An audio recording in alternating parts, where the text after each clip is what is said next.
Hi learners, welcome back to For Your Insight. Masih bersama saya Okina dan juga Pastor Evelyn. Hai Hai Okina. Pastor. Hi everyone. Dan para pembelajar semuanya, Yeah. saya percaya yang hadir hari ini bersama dengan kita menyaksikan podcast ini, kita terus support dalam pembelajaran Alkitab, perjalanan menggali Alkitab. Dan memang secara spesifik di musim ini, di season kali ini, kita menggali lebih dalam Injil Matius. Karena secara jarak waktu, ini yang paling dekat dari abad kita saat ini, abad ke-21. Sekalipun jaraknya juga 2000 tahunan, namun ini yang paling bisa kita lebih relate dengan pengenalan kita akan Yesus Kristus Dan dalam memang ya, kitab kita Injil. pernah ulas di season pertama. Jadi buat teman-teman yang mungkin belum pernah menyaksikan, silahkan go back to season 1 ya.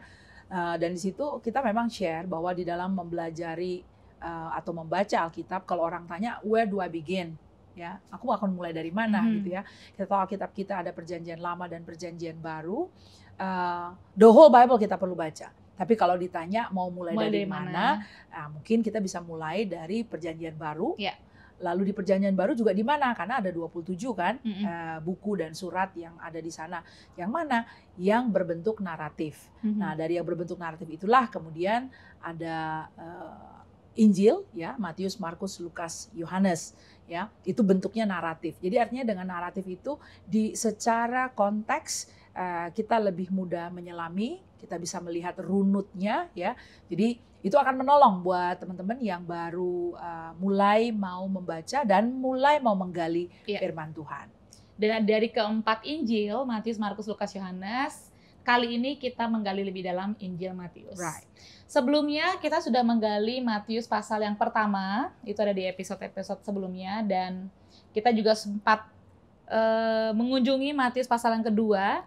Namun di episode yang sebelum ini kita sudah membahas spotlight-nya dalam menggali lebih dalam tokoh Raja Herodes, Herodes Agung. Right.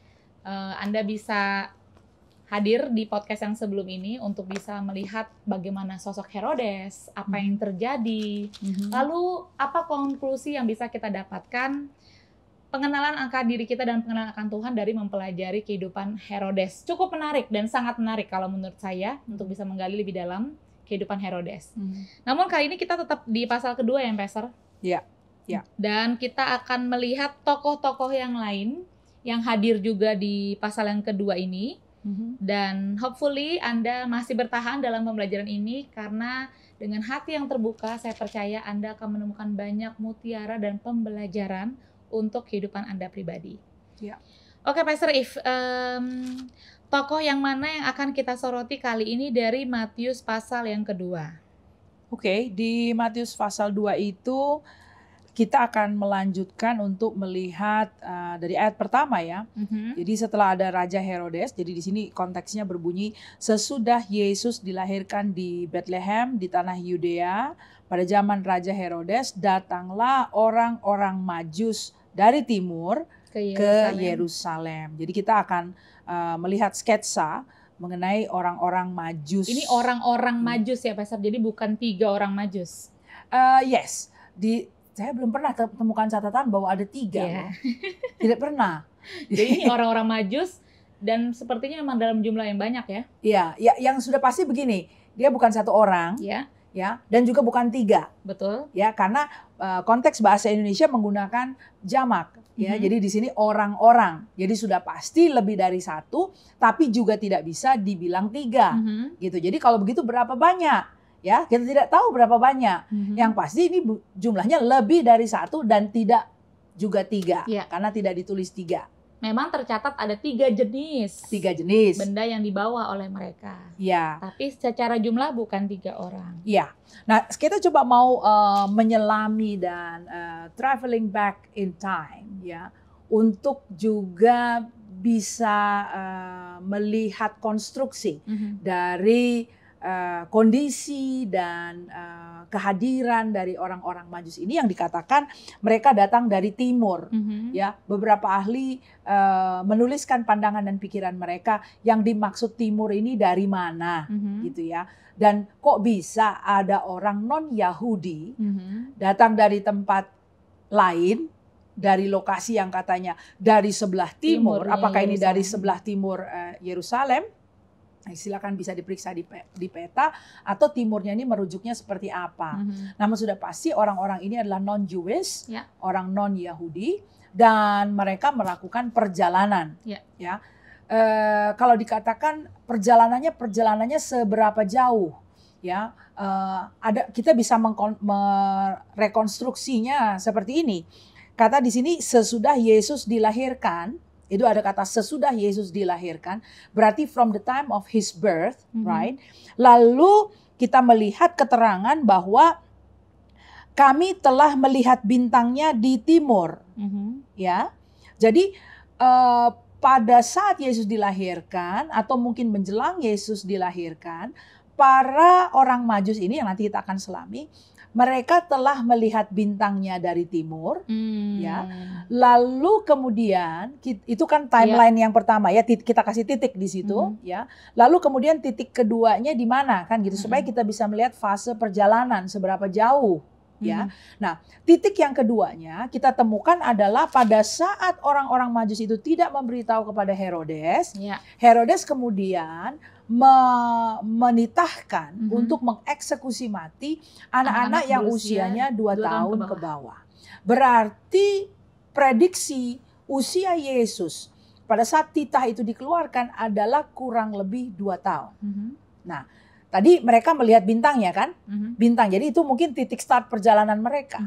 Mereka tiba di hadapan Herodes, ya kurang lebih sudah pada dengan perhitungan anak itu kemungkinan usianya 2 tahun ke maksimal bawah. 2 tahun. Ya. Jadi kan di sini kita bisa melihat bahwa daerah dari mana mereka titik start itu cukup jauh, ya. Dan pada saat itu tidak ada kendaraan kecuali unta mungkin, ya, atau apa, kuda mungkin. Tapi kayaknya umumnya unta ya. Umumnya unta. Karena daerahnya ya, umumnya unta. Daerah gurun ya harus unta. Iya, umumnya unta gitu ya. Jadi kalau perjalanannya kurang lebih hampir 2 tahun. Hampir 2 tahun, ya. Sejauh apa negeri dari timur ini? Jadi dari durasi waktu kita bisa bikin pemetaan ya, Pastor. Berarti ya, silakan. Kita mulai ukur aja radius 2 tahun itu kan sekedar kita menentukan merekonstruksi lokasi timur ya. Itu ada di mana. Karena kalimat mereka sendiri yang berkata di manakah dia raja orang Yahudi yang baru dilahirkan. Ya, baru dilahirkan. Berarti dari saat dia lahir sampai pada kejadian mereka berdiri di hadapan Herodes. Dan titahnya Herodes untuk berkata membunuh anak usia 2 tahun ke bawah berarti 1 tahun lebih. Tapi tidak mungkin di atas 2 tahun. Kan begitu. Nah, itulah runut perjalanannya. Lalu kita kemudian melihat daerah mana yang cukup jauh dan bisa terekspos dengan pemberitaan mengenai adanya raja orang Yahudi yang dilahirkan. Ya. Nah, di sini kita kemudian perlu melihat masa sebelum New Testament atau intertestamental. Ya, intertestamental time, lalu mundur lagi ke belakang mungkin ya. Kita bisa melihat di situ pada kurang lebih tahun 700-an mungkin sebelum Masehi ya, di mana bangsa Israel atau orang-orang Yehuda ya itu dibuang ke Babel ya. Jadi kan waktu itu kan ada kerajaan Israel itu terbagi 2 ya.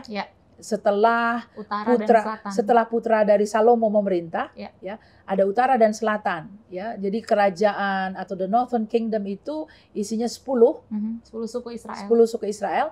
The Southern Kingdom itu isinya 2, Yehuda dan Benyamin. Ya. Yehuda dan Benyamin. Nah, mereka ini masing-masing diangkut ke pembuangan.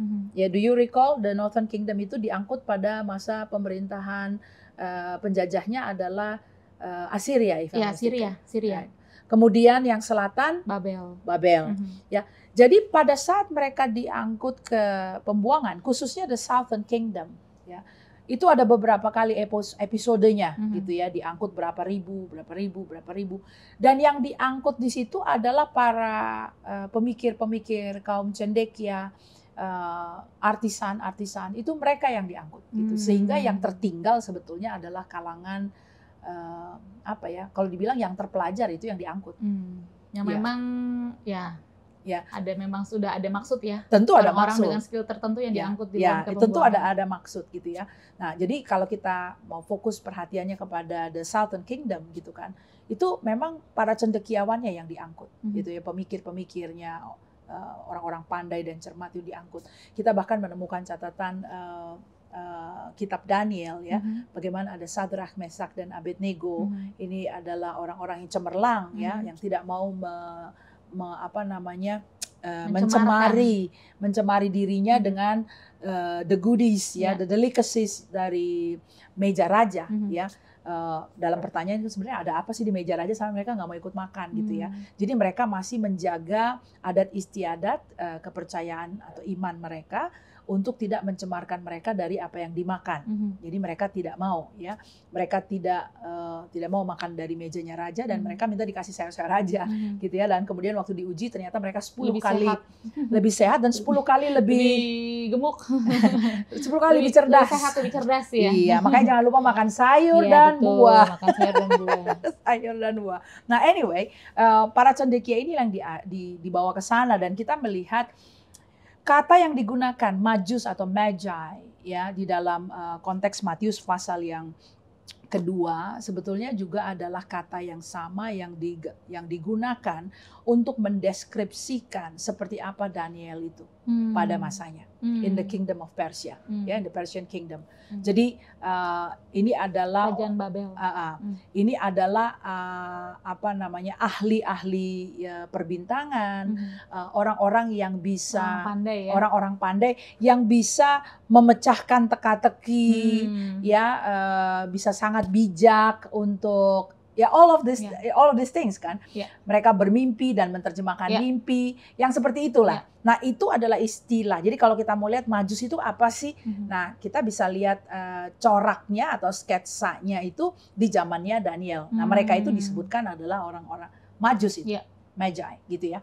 Nah, jadi lalu yang kedua, untuk mengerti seperti apa ya, jadi ini bukan orang ahli nujum atau tukang sihir, dukun-dukun, bukan. Ini adalah orang-orang terpelajar, orang-orang cerdas gitu yang bisa memaknai, membaca alam dan memaknai gitu pesan-pesan dari alam yang kayak begitu. Ya, itulah istilah yang digunakan. Lalu yang kedua, kalau kita menyelami dari mana kok mereka bisa tahu ada raja orang Yahudi yang dilahirkan? Nah, tadi saya katakan kita mundur dari konteks perjanjian baru, mundur ke belakang ya, dalam runut sejarah, bahwa masa mereka dibuang itu di daerah pembuangan ya, tadi cendekia, para pemikir, itulah yang kemudian diangkut artisan ya, dan disitulah terjadi sharing gitu ya. Dan memang kan kita juga temukan di dalam catatan Alkitab bahwa kayak zamannya Daniel, Sadrak, Mesak, Abednego, bahkan pemerintah asing kemudian kagum ya. Belum pernah ada orang yang bisa menerjemahkan dan bijak seperti ini gitu kan. Ya artinya kita juga menemukan waktu dia dilemparkan ke gua singa, mereka dilempar ke gua singa atau mereka ada di perapian yang menyala-nyala ya, raja asing bisa melihat kok ada orang keempat yang berjalan di tengah api yang menyala. Jadi kekaguman atau perkenalan lah kalau saya mungkin bilang berkenalan dengan Tuhan Allahnya orang Yahudi itu mulai terjadi di daerah pembuangan. Di bangsa-bangsa non-Yahudi. Itu corak itu mulai ada. Lalu juga di sana dalam pergerakan waktu ya, perjanjian lama diterjemahkan ke dalam bahasa Greka ya, Septuaginta, dan itu membuat firman akhirnya hadir di daerah-daerah luar atau non-Palestine, non-Yahudi ya. Firman Tuhan hadir di daerah-daerah itu. Jadi mungkin ini juga menjawab teka-teki ya. Bagaimana ada sekelompok orang Majus dari daerah non-Yahudi, dari tempat yang jauh dari timur, kok bisa ada tahu atau mungkin sedikit pemahaman. Kalau saya bilang sedikit pemahaman karena mereka masih datang dengan tanda tanya. Namun sedikit pemahaman itu pun sudah membuat mereka datang dengan ketetapan hati bahwa they come to worship. Jadi kita bisa menilai, bisa jadi mereka memang sudah menyimpan dan menantikan sebuah pesan nubuatan. Ya, artinya, yang juga dibaca, yang juga diketahui oleh orang Yahudi, mereka pun juga tahu.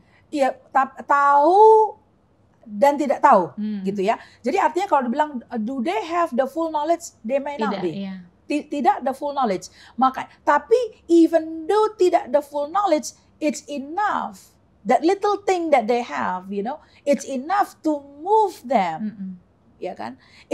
Kalau saya bilang apa mungkin bisa dikatakan iman sebesar biji sesawi ya. It is enough to move them and their resources untuk mereka mengangkut perbendaharaan, mengangkut hal-hal yang berharga bersama dengan mereka in order to meet the King of the Jews gitu.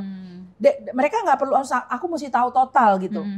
I mean, what is it? Ini misteri juga buat saya gitu mereka kan berarti kalau dari informasi yang disampaikan di hadapan Raja Herodes, mereka telah melihat bintangnya di timur. Berarti memang saya melihat ini sesuatu yang diekspektasikan dan memang seperti yang Pak Syarif bilang, tidak full knowledge atau seclear yang mungkin orang Yahudi tahu dari turun-temurun. Nah sekarang pertanyaan gini, kamu butuh informasi seclear apa sih in order for you untuk kamu kemudian datang merendahkan diri menyembah Tuhan Allah yang hidup? Seberapa? 1 ton informasi, aku mesti tahu dan tahu, aku mesti sebenarnya bukan informasi, Pastor. Kata yang digunakan di sini melihat. Nah ini kayaknya kita perlu gali lagi. Melihat ini maknanya apa nih yang mereka alami ya? Karena dalam melihat saya rasa sudah cukup sebuah clarity untuk bergerak. Iya, I don't think it's only a knowledge or the function of the eyes. Ya. Bukan hanya fungsi mata. A lot of people matanya melihat juga nggak bergerak hatinya gitu kan.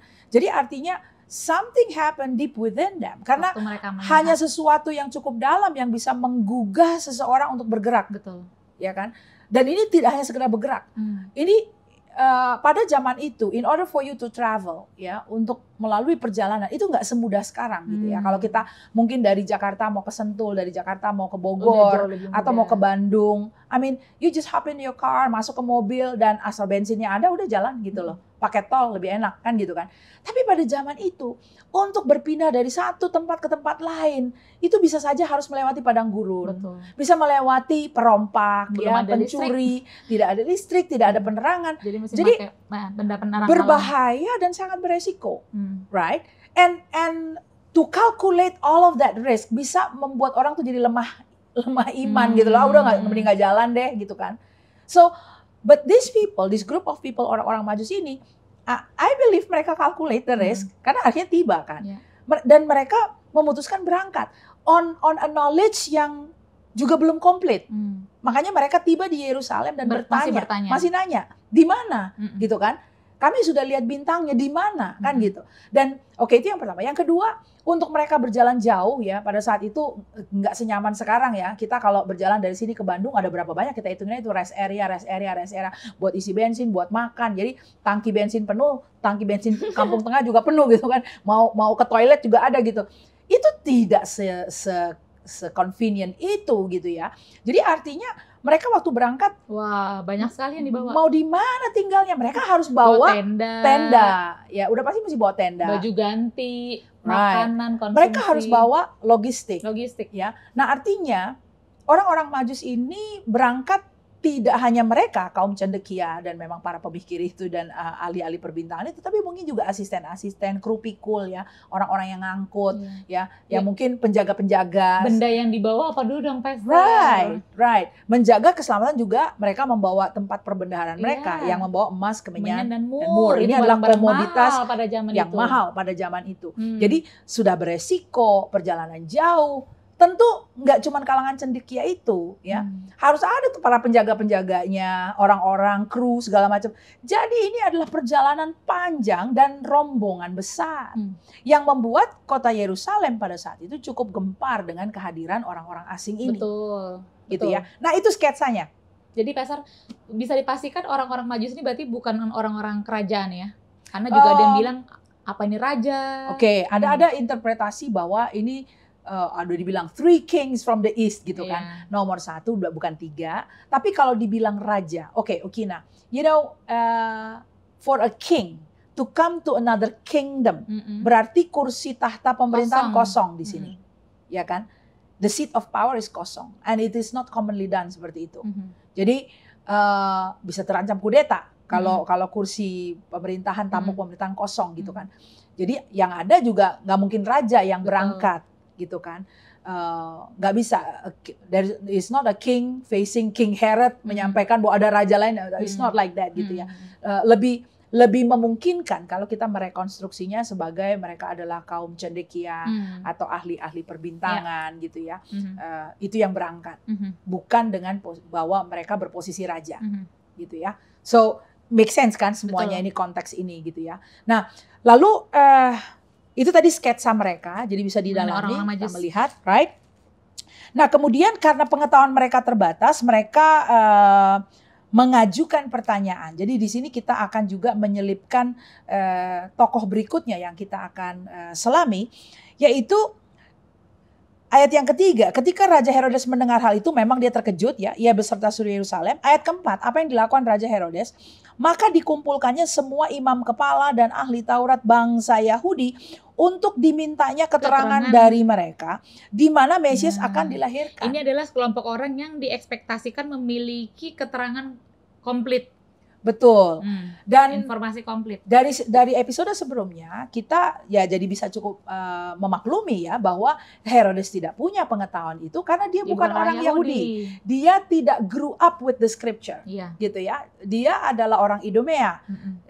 Ini hanya karena political maneuver aja dia bisa menduduki tahta raja di situ, dia lah raja boneka gitu kan. Jadi dia tidak tumbuh juga dengan janji-janji nubuatan yang diturunkan turun-temurun dari nenek moyangnya. Right. Jadi Herodes bertanya kepada pihak yang memang mestinya tahu, yang memang paham gitu ya. Dan pihak yang ditanyai oleh Herodes setelah menerima pengetahuan yang sepenggal dari orang Majus, ya orang Majus pengetahuan juga tidak komplit, tapi membuat mereka mau bergerak sejauh itu dan membawa peti persembahan, ya membawa tempat perbendaharaan mereka bawa. Dia bertanya kepada pihak yang dianggap tahu nih mestinya. Dan pihak tersebut adalah imam kepala dan ahli Taurat bangsa Yahudi. Lalu kita lihat, mereka berkata kepadanya, ya. Jadi para ahli Taurat dan imam kepala ini menjawab, langsung jawabannya tepat loh. Di Bethlehem di tanah Yudea, karena demikianlah ada tertulis dalam kitab para nabi. Dan engkau, lalu mereka mengutip lagi. Dan engkau Bethlehem tanah Yehuda, engkau sekali-kali bukanlah yang terkecil di antara mereka yang memerintah Yehuda, karena daripada mulah akan bangkit seorang pemimpin yang akan menggembalakan umatku Israel. Dengan sempurna mengutip nubuat Nabi Mika. Right. Right. Jadi this is like reflex of the head gitu kan. Oke, yang ini konteksnya langsung muncul gitu. Dan memang para ahli Taurat, tugas mereka sih. Imam kepala, they grew up with scriptures, they eat the scripture. Mereka mungkin menyalin,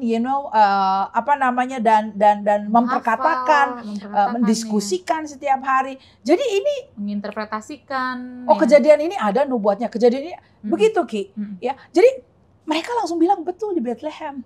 Tidak hanya mereka tahu the specific geographical location, lokasinya mereka bisa pinpoint gitu, bisa dikasih GPS nih di sini, dikasih tandanya gitu, itu di Bethlehem gitu kan. Lalu juga mengutip nubuat dari sekian banyak tulisan perjanjian lama, precisely mereka mengutip. Nah, jadi kalau dibilang orang-orang yang apa ya, katam, ini adalah orang-orang yang sudah melekat gitu dan tahu gitu kan. Oke. Mereka bilang betul di Bethlehem. Nah Bethlehem itu daerahnya tuh nggak jauh ya dari Yerusalem. Ini ada catatannya, nanti mungkin kita bisa munculkan. Nah Bapak Ibu bisa melihat, teman-teman bisa melihat petanya, kita munculkan ya. Cukup jarak dekat antara Yerusalem ke Bethlehem itu sekitar 6 mil. Atau 9 kilometer. Ya 9,6 lah kilometer. Ya ini jarak ini nggak ada apa-apanya dibanding dari Yerusalem, nggak ada apa-apanya dibanding dengan perjalanan jauh orang-orang Majus. Iya, yang sudah dilakukan oleh orang-orang Majus, ngangkat-ngangkat barang lah gitu kan. Itu, jadi artinya dari Yerusalem ke Bethlehem tuh kayak di situ deket. Dibandingkan dengan perjalanan jauh yang diambil oleh orang-orang Majus. Oke, nah sekarang berarti kan mestinya nggak ada halangan dong, orang cuma kayak di depan pagar tuh, di situ tuh tempatnya, gitu ya. Nah, lalu kita kemudian tidak menemukan catatan bahwa orang-orang ahli Taurat ini dan imam kepala bergerak dan beranjak dari tempat di mana mereka bicara, yaitu di Yerusalem, untuk berangkat ke Bethlehem. Mereka bisa mengutip nubuat dengan tepat, bahkan tahu tempatnya. Mereka berkata bahwa di Bethlehem itulah akan bangkit seorang pemimpin yang akan menggembalakan umatku Israel. They are quoting a prophecy, suatu nubuat yang sudah dikatakan, dijanjikan Tuhan buat bangsa Israel. Seorang raja damai, penasehat ajaib, Bapa yang kekal. Seperti Yesaya katakan, it has been prophesied for over 700 years. Itu dinubuatkan lebih dari 700 tahun, Ki. Jadi kayaknya dari angkatan demi angkatan, kapan nih nubuat ini? Kapan nih nubuat ini? Kapan? Itu kan begitu dong kondisinya. Dinanti-nantikan. Setiap generasi. Ya, mungkin di generasi saya, mungkin nih saya menantikan, lalu sampai putih rambutku, oh belum kejadian. Saya akan ngomong sama cucu saya, ada janji loh yang Tuhan berikan sama kita. Kalian tunggu baik-baik ya, bunyinya begini. Lanjutkan lagi penantian itu. Ini hampir 700 tahun lebih. Lalu sekarang pada generasi mereka lah nubuat ini akan digenapi. Kira-kira kalau kamu lari dong, iya. Akhirnya ini toh yang ternyata selama dinanti-nantikan oleh leluhur saya. Right, itu kan akhirnya wow, what an honor in my generation, Lord. Di generasiku nih maksudnya. Di masa aku hidup nih lawatan yang kau janjikan. Berubah nih di generasi saya. Betul dong. 700 tahun nenek moyangku menunggu. Aku nih sekarang yang akan lihat. Kan begitu modelnya. Tapi ternyata teman-teman nggak begitu jadinya. Mereka ini ahli mengutip. Tapi tidak beranjak. Nah ini kan sebetulnya misteri yang kita kemudian juga bisa maknai ya pada episode ini. Bahwa apa tuh yang terjadi ya? Bahwa you are so full with the word over here. Begitu penuh dengan firman di sini. Begitu penuh dengan firman dan nubuat Tuhan di sini. But it did not go down. Tidak turun meresap ke dalam hati. Ada hamba Tuhan yang bilang sebetulnya jarak paling jauh di bawah kolong langit ini, Ki. Itu adalah jarak dari pikiran. Di sini, dari otak. Tempat menambung data. Turun ke hati. Itu mungkin 2 jengkal. Nah itu yang paling jauh sebetulnya. Kalau secara fisik cuma 2 jengkal. Tapi itulah jarak paling jauh. Karena orang tidak akan beranjak ya. Kalau hatinya tidak tergerak. Hatinya tidak melihat. Maksudnya kurang clear apa ya? Kurang clear apa? Ya. Berarti kan sebetulnya juga kalau kita mau lihat perubahan perilaku. Kalau kita mau lihat, tadi malam saya menulis dalam jadwal saya, dalam jurnal saya. Iman itu belum iman sampai dia bertindak. Iman tanpa perbuatan katanya mati. Lalu saya tuliskan di jurnal saya. Faith require corresponding action. Iman menuntut adanya tindakan yang bersesuaian. Jadi sebetulnya kita melihat kalau orang berkata aku beriman. Dan iman kan timbul dari pendengaran akan firman. Nah tunjukkanlah kepadaku bahwa kau betul telah mendengarkan firman Tuhan dari by the corresponding action to the scripture that you listen to. Bahwa akan ada tindakan yang bersesuaian dari firman yang kau dengar. Karena firman itu kemudian kalau turun disambut ke dalam hati, dia akan kemudian membangkitkan iman. Iman muncul katanya. Faith comes. Iman datang, muncul. And faith, bukan faith kalau tidak ada tindakan. Berarti kan selalu kalau ada faith, ada corresponding action. Kalau orang berkata, I have faith, tapi tidak bergerak-gerak dia. Mana pun imannya ini. Kan begitu. Jadi apa yang terjadi dengan para ahli Taurat dan imam-imam kepala ini? Mereka menjadi kolektor dari catatan para nabi. Mereka menjadi kolektor dari tulisan-tulisan yang kudus itu. Dan otaknya mampu. Otak orang Yahudi sih. Mampu menghafal. Ya. But it did not do them any good. Makanya ya firman Tuhan itu perlu dekat di hati kita, bukan di coffee table. Ada seorang hamba Tuhan bilang gitu. I desire truth in the inner heart, gitu, inner being. Aku rindu supaya kebenaran itu adanya di dalam manusia batiniah kita, bukan di coffee table atau bukan di rak buku gitu ya. Banyak orang mengkoleksi Alkitab gitu ya. Beberapa macam terjemahan adanya di rak buku, ada di coffee table, nanti ada di mobilnya, ada di mana. Tapi ya oke, bagus lah itu kan karena bisa menjadi stimulus gitu kan. Ada Alkitabnya di situ nggak jauh-jauh. Tapi nggak berhenti sampai di situ. Firman Tuhan itu mesti simpan di dalam hati. Aku simpan dalam hati supaya aku tidak tidak berdosa di hadapan Tuhan gitu kan. Jadi ini firman ini rupanya hanya disimpan di dalam pikiran. Nah, akan ngeri sekali kan. Terus sekarang kalau kita maknai ya, seberapa kau bilang how close are we to become, like these people. Sebenarnya sedekat apa atau sejauh apa sih kita untuk kemudian bisa bersikap, berperilaku seperti ahli-ahli Taurat dan imam-imam kepala ini. Kita, again, seperti kita belajar sketsa Herodes ya, kita nggak bicara kelihatannya kalau kita lihat, oh ini kejadian yang lampau 2000 tahun yang lalu. Nggak ada relasinya aku bukan orang Yahudi, aku nggak ada relasinya sama ahli-ahli Taurat sama itu sebenarnya penghalangnya kita membaca Alkitab ya, Pastor, sampai tidak bisa menemukan, karena kan firman Tuhan itu memang kita pakai untuk bercermin ya. Iya, kita pakai untuk bercermin. Artinya, kita bukan ahli Taurat atau imam kepala, tapi perilaku yang seperti itu ada nggak di kita? I mean, we listen to the word, kalau ada podcast, atau mungkin dalam ibadah raya, kita hadir di gereja. Lalu, and then so what? Kita udah menghafalkan ayat-ayat emas. Iya. Kita udah familiar sekali nih dengan Matius pasal yang kedua ya. Iya. Nah, itu sebenarnya the danger of becoming too familiar in a negative sense. Ya, kita mau familiar with the text, dan kemudian betul-betul akrab dengan teks itu. Tapi juga di sisi lain, keakraban yang negatif adalah udah tidak ada takjubnya terhadap firman Tuhan. You lose the wonder of the word of God. Ada seorang hamba Tuhan berkata, when I lose the wonder of the word of God, I begin to wonder. Yeah. Ya, jadi WONDER, wonder, jadinya wonder, ya. WANDER. Kita jadi mengembara, kita karena kehilangan rasa kagum. Kita jadi tidak menemukan lagi harta dari tulisan yang kita baca. Right. Beberapa waktu lalu saya bicara mengenai hormat, takut, dan gentar akan firman Tuhan. Kekaguman akan Tuhan. Kita nggak main-main loh. We handle the word of God. We listen to the word of God. We listen to the word of God. Itu Shema. Itu dengar, hai Israel. Dan dalam pemahaman konteks aslinya listen to obey. Iya. Shema itu to listen. Tapi sama juga dengan to obey. Jadi to listen means to obey gitu. Kalau kita sekarang bisa bilang didengar pun tetapi belum tentu taat. Jadi ya. Kalau belum taat sebenarnya kamu belum dengar.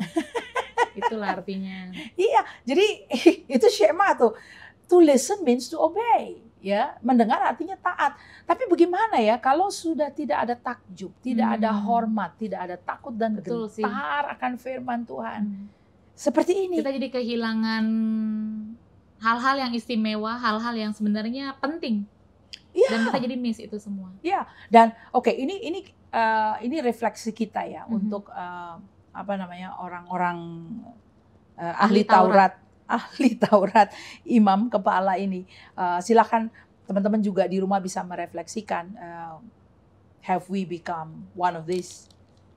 Apakah kita telah jadi yang seperti ini gitu ya. Kita tidak lagi takut dan gentar akan firman Tuhan. Kita sekedar mengoleksinya dalam catatan kita atau mengumpulkannya dalam bentuk rekaman-rekaman atau apapun juga ya kan. Dan tidak lagi ada rasa hormat terhadap firman Tuhan. I mean, we need to be watchful on that. Yeah. Kita perlu hati-hati dengan itu gitu ya. Oke, lalu orang Majus nih sekarang. Orang Majus, tadi sketsanya di awal kita sudah sampaikan, yang dilakukan oleh orang Majus adalah mereka kemudian berangkat setelah dikatakan, dikonfirmasi betul di Bethlehem. Lalu mereka mendengar nubuat. Oh berarti the missing puzzle ya, karena mereka berangkat hanya dengan pengetahuan sebagian. The missing puzzle now is being completed ya, diberikan konfirmasi. Mereka berdiri in the standpoint, itu ada berdiri di titik di Yerusalem. Dan Bethlehem itu ternyata cuma di ujung situ. Karena mungkin juga orang Majus datang ke istana berpikir raja ya mestinya lahir di istana ya. Ya bisa juga. Ya. Jadi makanya yang mereka tuju langsung ke Yerusalem. Ya, ternyata kan tidak di Yerusalem. Nah anyway, setelah dikonfirmasi and the missing puzzle was completed ya, mereka dapat informasi yang lengkap. Apalagi hold up-nya. Berangkatlah mereka ke Bethlehem. Bahkan berangkat dengan wejangan dari Raja Herodes. Kamu periksa dulu. Kalau betul, kasih tahu ya, nanti supaya aku datang juga menyembah dia. Kan gitu. Nah, berangkatlah orang-orang Majus ini, ya teman-teman sekalian. Kita melihat di situ, setelah orang Majus itu berangkat, nampaklah malaikat Tuhan kepada Yusuf dalam mimpi. Mana pasal tuh? Kedua. Oh Pasal iya iya. kedua ayat ke-8. Right, ayat yang ke ya 8. betul. Kemudian ia menyuruh mereka ke Bethlehem, katanya pergi dan selidikilah, betul. Ayat 9, setelah mendengar kata-kata raja itu, berangkatlah mereka dan lihatlah bintang yang mereka lihat di timur itu mendahului mereka hingga tiba dan berhenti di atas tempat di mana anak itu berada. Ketika mereka melihat bintang itu, sangat bersukacitalah mereka. Maka masuklah mereka ke dalam rumah. So Jesus was already in the house. Ya, di dalam rumah, bukan dalam goa. Ya. Dan melihat anak itu bersama Maria ibunya, lalu sujud menyembah dia. Ini sujud menyembah. Menyembah di sini pakai kata bahasa aslinya proskuneo. Jadi mereka tuh tersungkur.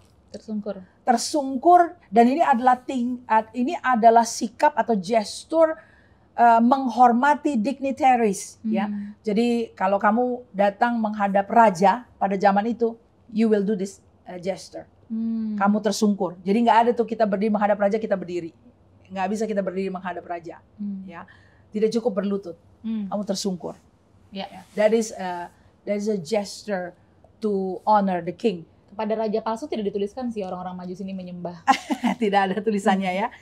Nah, lalu juga di sisi lain kita lihat mereka berdiri di hadapan Yesus yang pada saat itu usianya belum 2 tahun. Belum 2 tahun. Jadi di hadapan bocah, ya, begitu kan? Di hadapan bocah kecil, dia tidak memakai pakaian kerajaan, because Yesus lahir di tengah-tengah keluarga yang sederhana, yang waktu itu pun berada di Bethlehem karena memang datang ke sana untuk sensus, ya. Jadi itu juga bukan rumah pribadi daripada Maria dan Yusuf. Itu adalah rumah dari sanak keluarga mereka. Mereka ada di sana dan tidak dengan atribut-atribut, tidak ada mahkota atau apa. Ini bocah kecil gitu ya, usia di bawah 2 tahun, dan di hadapan bocah kecil itu mereka tersungkur menyembah. And that is already showing you faith. Ya, tidak berdasarkan apa yang dilihat oleh mata, but because of the conviction of the heart. This little boy, this little kid yang usianya nggak sampai 2 tahun, yang tingginya juga mungkin nggak sampai sepinggang, ya kan, dengan tanpa atribut baju mewah seorang raja. This is the King of the Jews. That is already showing us faith. It is beyond what the eyes can see, gitu kan. Dan setelah mereka tersungkur, proskuneo, di hadapan raja orang Yahudi yang masih bocah itu, ya, mereka membuka tempat harta bendanya dan mempersembahkan persembahan mereka, yaitu emas, kemenyan, dan waktu saya sampai di bagian ini, saya sangat terharu di bulan Desember and chewing on this part, you know. I mean, mereka udah juga bukan, they're non-Jewish, ya, bukan orang Yahudi gitu ya. Who taught them the theology of giving? Siapa yang ngajarin orang-orang asing ini teologi? There is a theology of giving. Beberapa waktu lalu kita belajar khotbah Yesus di bukit, pasal yang ke-6, kita tiba mengenai hal memberi sedekah, hal memberi, ya, itu diajar oleh Yesus. Pada saat kamu memberi, pada saat, is not jika kamu memberi. Jadi is an act yang memang part of the Christian faith. Betul. Ya. Memberi adalah bagian daripada iman Kristen. Itu bukan ya kalau ada sih diberi, enggak. Memberi itu adalah bagian dari iman Kristen. Memberi terkait dengan salah satu disiplin rohani yang akan membangun rupa Kristus di dalam diri kita. Siapa yang ngajarin orang ini di hadapan anak kecil bocah yang adalah raja orang Yahudi? It was confirmed. Tanpa atribut kerajaan, mereka tersungkur, sujud menyembah, lalu mempersembahkan. Mereka tidak datang dari tempat yang jauh dengan tangan kosong. Mereka datang sudah dengan membawa emas, kemenyan, dan mur. Ini barang-barang yang mahal gitu loh. Ya ini pemahaman saya aja ya. Because worship is an act of love. Ya, when you is an act of love. Is an act of respect, ya. Itu adalah sikap menghormati, sikap mencintai. Dan kalau dibilang siapa gurunya orang-orang ini ya, that can teach you in a way, ya, bisa mengajarkan kepada mereka cara-cara bahwa kalau kamu menghadap raja, this is how you act, this is how you do. Kamu tidak datang dengan tangan kosong, kamu datang membawa persembahan. Itu apa? Dan in the month of December kita ulas ini di dalam beberapa sharing kita untuk Natal ya. Dan saya katakan, love teach us. Yeah.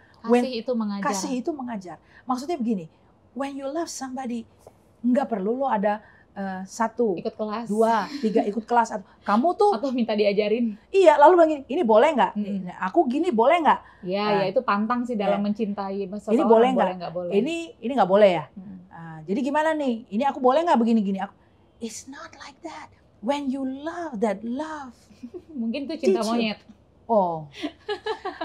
Cinta itu mengajar kita, because kita akan mencari tahu apa yang diingini, apa yang menyukakan hati kekasih kita. Itu. Jadi sebenarnya berjalan dengan Tuhan kan seperti itu. Ya, kadang-kadang orang kalau nanya saya, ini boleh nggak kayak gini? Ini boleh nggak kayak gitu? Aku kalau kayak gini gimana? Saya bilang, cintanya kau sama Tuhan. Do you really love the Lord or what gitu loh. Ini kekristenan bukan suatu agama, kekristenan is a relationship. Kalau dibilang bukan agama maksudnya dalam arti, dalam makna gitu ya. Is a relationship gitu loh. Kekristenan adalah suatu hubungan antara kita dengan Tuhan Allah yang hidup. Dia tidak mati, dia hidup gitu. He feels also gitu kan. Jadi siapa ya yang ngajarin orang Majus ini dan mereka bisa mempersembahkan? Gak ada tuh kelas kelas boleh nggak boleh, pengajaran biblical ekonomi, ya kan, ekonomi Alkitabiah. Nah sekarang kamu harus memberi ini, memberi itu. Kayaknya mereka nggak ada duduk di kelas. Ini nggak boleh itu. Iya nggak boleh ini, nggak begitu, nggak ada gitu.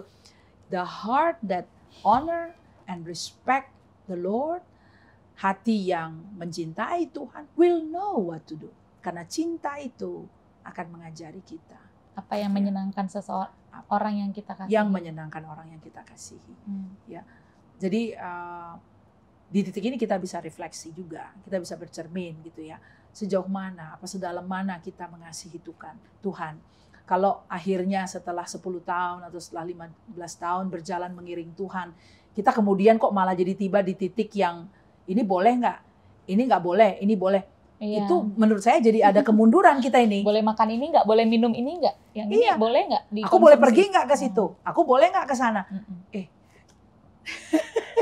Saya akan tanya, do you still love the Lord?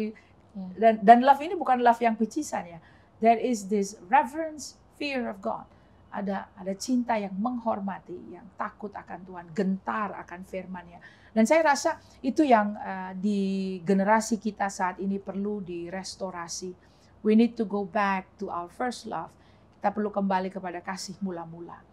Kasih kita di mana sana ada takut dan hormat, respect, ya gentar akan Tuhan dan firman-Nya. Yang kemudian dari takut akan Tuhan itu kita kemudian akan terdidik untuk berperilaku. Kita terdidik untuk bersikap. Kita terdidik untuk membawa diri, gitu ya. Karena kita takut. Takutnya bukan karena takut setan gitu, takut ngeri gitu ya. Tapi takut hormat, ya.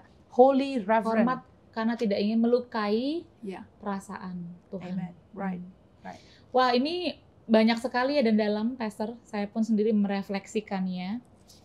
Saya juga jadi ingat waktu itu kita juga kan kalau sekarang kan kita memang belajar tokoh, tapi belajar kata itu juga menarik. Kalau tadi kan Pastor bilang kata Shema ya. Itu tertulis di Ulangan 6 ya, Shema o Israel, dengarlah hai Israel. Di situ tidak hanya mengandung kata mendengar fungsi telinga, namun setelah kata dengarlah itu adalah to obey, untuk mentaati. Nah, sama dengan kata melihat di sini, Pastor. Saya jadi ingat di mana ada kata melihat, Tuhan melihat, pasti Tuhan bertindak. Jadi kata melihat pun bukan fungsi mata saja, tapi itu juga adalah fungsi hati karena ada kegerakan di situ. Ada sesuatu yang bergerak dan digerakkan oleh hati. Dan beberapa kali saya melihat memang orang-orang Majus ini melihat ya, kami telah melihat bintangnya, lalu mereka juga telah melihat bintangnya, telah berhenti di atas rumah anak itu berada, dan mereka bersuka cita. Jadi kata melihat di sini kembali lagi yang tadi Pastor Yves sampaikan, sampai sekelir apa sih sebenarnya untuk kita tuh bergerak. Saya rasa clear di sini bukan hanya sekedar kelengkapan informasi, tapi clear di sini adalah ada sebuah kesaksian di hati nurani kita dan itulah yang menggerakkan kita. Dan kesaksian dalam hati itu adalah sesuatu yang saya bisa bilang itu adalah iman. Tidak perlu harus komplit 100% ya. Sekali lagi mau sekelir seperti apa untuk kita bisa mengasihi Tuhan. Jadi selama ada kesaksian dalam hati kita untuk kita berbuat conviction untuk berbuat apa yang benar di hadapan Tuhan, just do it. Seperti yang orang Majus ini lakukan. Mereka datang menyembah dan bawa persembahannya. Amazing. Tidak ada yang pernah mengajari mereka.